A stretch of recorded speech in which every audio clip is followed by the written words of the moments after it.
খাগড়াছড়ি গুইমারায় ১৪৪ ধারা বহাল, সংঘাতকে পরিকল্পিত বলছে আইনশৃঙ্খলা বাহিনী। জুলাই আন্দোলনে হত্যাকাণ্ড চলেছে ৪৩৮ স্থানে, ৫০ জেলায় মারণাস্ত্র ব্যবহার আইনশৃঙ্খলা বাহিনীর। শারদীয় দুর্গোৎসবের মহা অষ্টমী আজ সবচেয়ে বড় আকর্ষণ কুমারী পূজা। ভরা মৌসুমেও মিলছে না ইলিশ, ভারতে রপ্তানির কারণে সংকট, নিষেধাজ্ঞা পিছিয়ে দেওয়ার দাবি।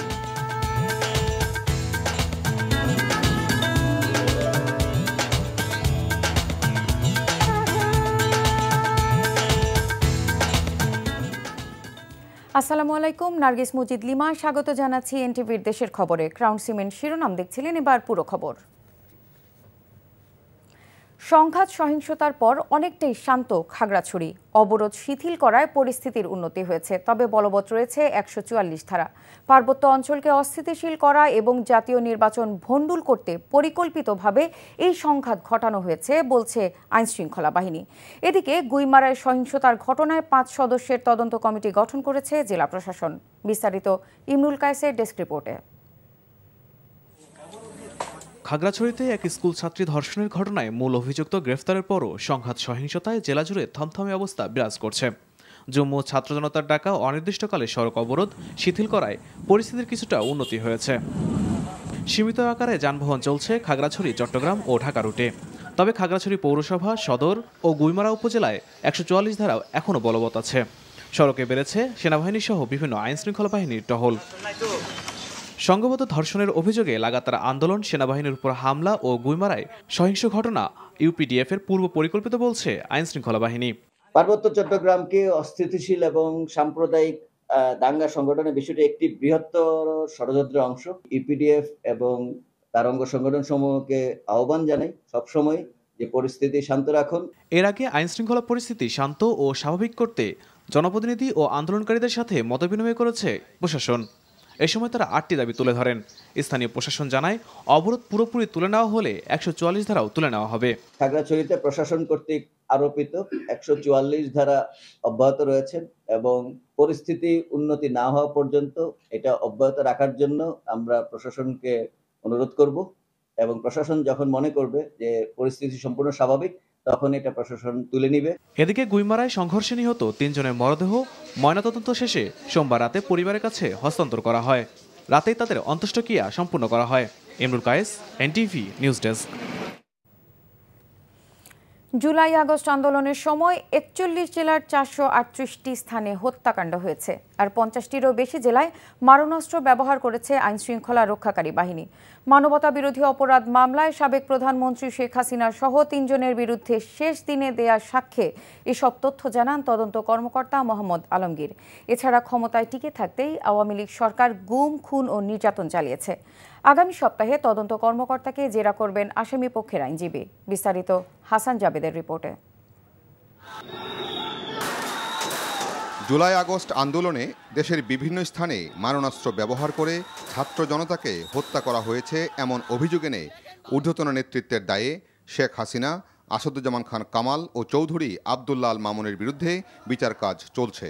মামলার সর্বশেষ সাক্ষী তদন্ত কর্মকর্তা তৃতীয় দিনে তার সাক্ষ্যে জুলাই আগস্ট আন্দোলন নিয়ে আল জাজিরা ও বিবিসির করা প্রতিবেদন ট্রাইব্যুনালে প্রদর্শন করেন। প্রতিবেদনে জুলাই আন্দোলনে নির্বিচারে যে হত্যাযজ্ঞ হয়েছে তার চিত্র ফুটে উঠেছে। এই প্রতিবেদনে যেটা দেখা যাচ্ছে, সাবেক প্রধানমন্ত্রী তিনি বলেছেন ছাত্রদের নিরাপত্তার বিধান উনি করছেন, কিন্তু আমরা বাস্তবে যেটা দেখলাম, মানবাধিকার লঙ্ঘনের এই রক্ষার নামে আহত ব্যক্তিকে এপিসি থেকে ফেলে দেওয়া হলো, একজনকে দাঁড় করিয়ে গুলি করা হচ্ছে। ৫০টি জেলার বেশি জেলাতে মারণাস্ত্র ব্যবহার করা হচ্ছে, গুলি করা হয়েছে আন্দোলন দমন। সাক্ষ্যে তদন্ত কর্মকর্তা মোহাম্মদ আলমগীর বলেন, ক্ষমতায় টিকে থাকতে আওয়ামী লীগ সরকার নানা অপকর্ম করেছে, যার চূড়ান্ত পরিণতি হয়েছে ২৪-এর গণ অভ্যুত্থানে। খুন করা, মানুষকে গুম করা, মানুষকে হত্যা করা, তারপরে নাশকতা করে আরেকজনের উপর দোষ চাপিয়ে দেওয়া, জঙ্গি নাটক, যে প্রক্রিয়া যখন যেটা তার কাছে সুইটেবল মনে হচ্ছে তিনি সেটা করেছেন। হত্যার তথ্য গোপন করার জন্য পোস্টমর্টেম রিপোর্টে মৃত্যুর কারণ পরিবর্তনে বাধ্য করা হচ্ছে। এদিকে রংপুরের আবু সাইদ হত্যা মামলায় ট্রাইব্যুনাল 2-এ সাক্ষ্য গ্রহণের জন্য দিন ধার্য থাকলেও সাক্ষী অসুস্থ থাকায় তা নেওয়া সম্ভব হয়নি। আগামী 6 অক্টোবর পরবর্তী সাক্ষ্য গ্রহণের জন্য দিন নির্ধারণ করেছে tribunal. Hasan Javed, NTV news, Dhaka. বিমান ভাড়া ছাড়া সর্বোচ্চ 7,50,000 ও সর্বনিম্ন 5,10,000 টাকার 3টি হজ প্যাকেজ নির্ধারণ করেছে বেসরকারি হজ ব্যবস্থাপনা সংগঠন হাব। মঙ্গলবার রাজধানীর একটি হোটেলের সংবাদ সম্মেলনে এ ঘোষণা দেন হাবের নেতারা। গত বছরের তুলনায় এবার খরচ বাড়েনি বলেও দাবি তাদের। এ সময় হজযাত্রীদের বিমান ভাড়া 1.5 লাখ টাকা থেকে কমিয়ে 1,20,000 টাকা নির্ধারণ করার দাবি করেন হাবের মহাসচিব ফরিদ আহমেদ মজুমদার।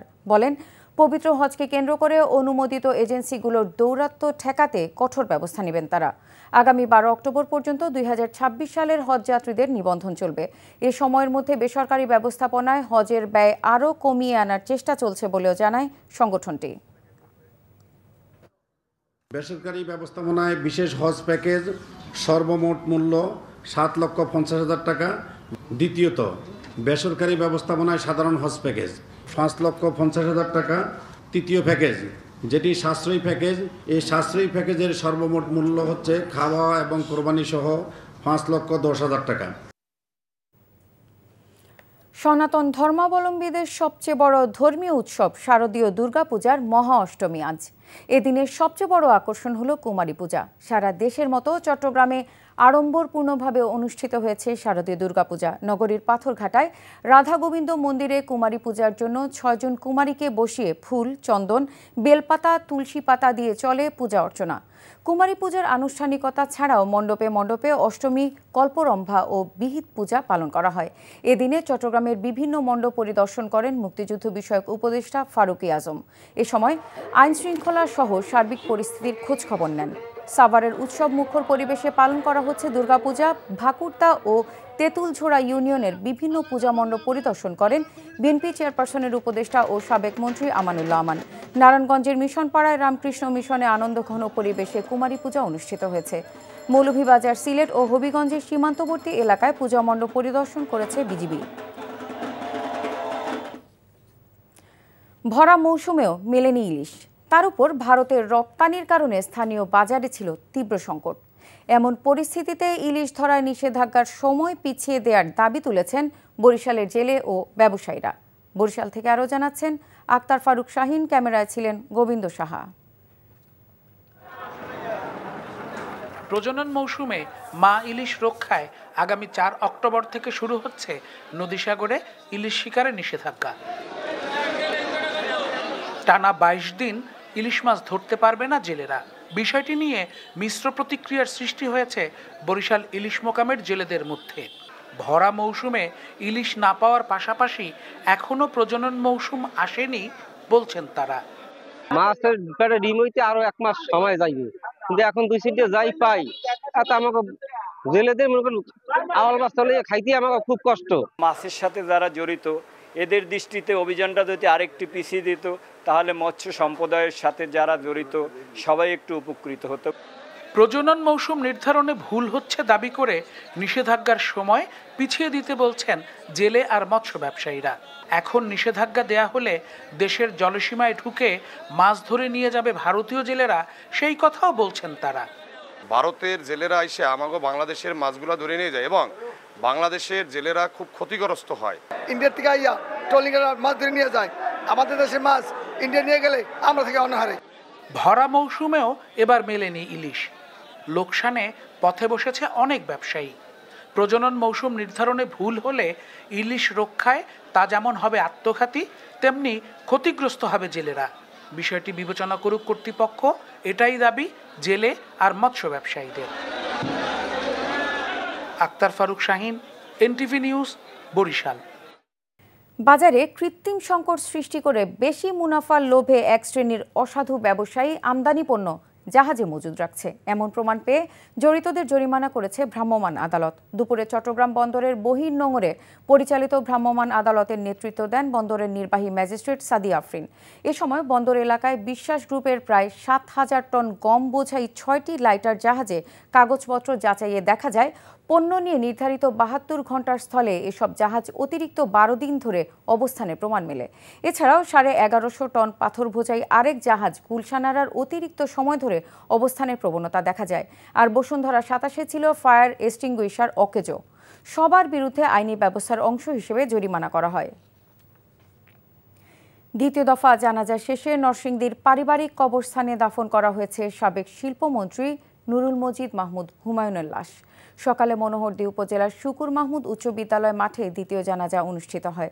এতে কয়েক হাজার মানুষ অংশ নেন।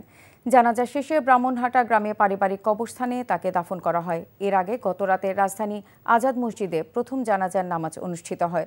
গত বছরের ২৪ সেপ্টেম্বর রাজধানীর গুলশান থেকে র্যাব তাকে গ্রেফতার করে। এরপর ঢাকার কেন্দ্রীয় কারাগারে ছিলেন তিনি। কারাগারে অসুস্থ হয়ে পড়লে রোববার ঢাকা মেডিকেলে ভর্তি করা হয়। চিকিৎসাধীন অবস্থায় মারা যান সাবেক এই শিল্পমন্ত্রী।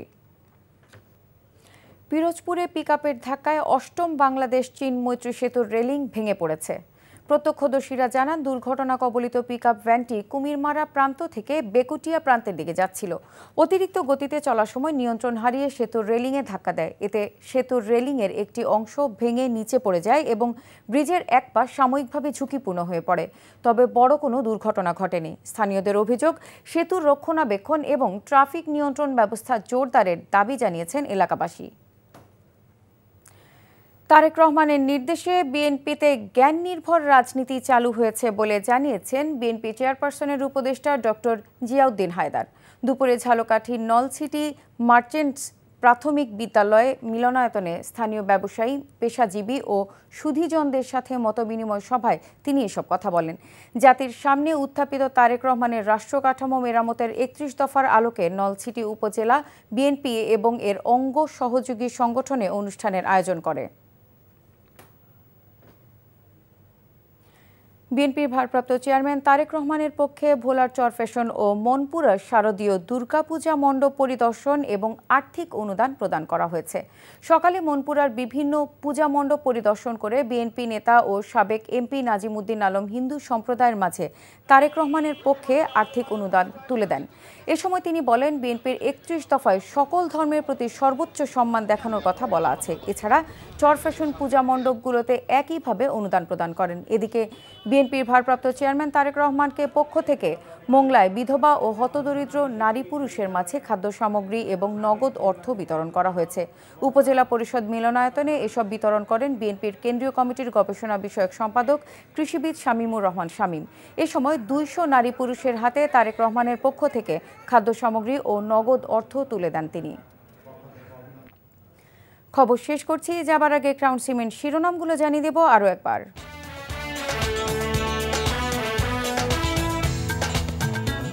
খাগড়াছড়ি গুইমারায় ১৪৪ ধারা বহাল, সংঘাতকে পরিকল্পিত বলছে আইনশৃঙ্খলা বাহিনী। জুলাই আন্দোলনে হত্যাকাণ্ড চলেছে ৪৩৮ স্থানে, ৫০ জেলায় মারণাস্ত্র ব্যবহার আইনশৃঙ্খলা বাহিনীর। শারদীয় দুর্গোৎসবের মহা অষ্টমী আজ, সবচেয়ে বড় আকর্ষণ কুমারী পূজা। ভরা মৌসুমেও মিলছে না ইলিশ, ভারতে রপ্তানির কারণে সংকট, নিষেধাজ্ঞা পিছিয়ে দেওয়ার দাবি। এই ছিল দেশের খবরে। এই খবরের ভিডিও সহ আপডেট জানতে ভিজিট করুন এনটিভি অনলাইন www.ntvbd.com। এছাড়াও এনটিভির জনপ্রিয় সব অনুষ্ঠান ও খবরের আপডেট জানতে ভিজিট করুন আমাদের ইউটিউব ও ভেরিফাইড ফেসবুক পেজে। ৬টায় ইভিনিং নিউজ দেখার আমন্ত্রণ রইল। ধন্যবাদ সবাইকে।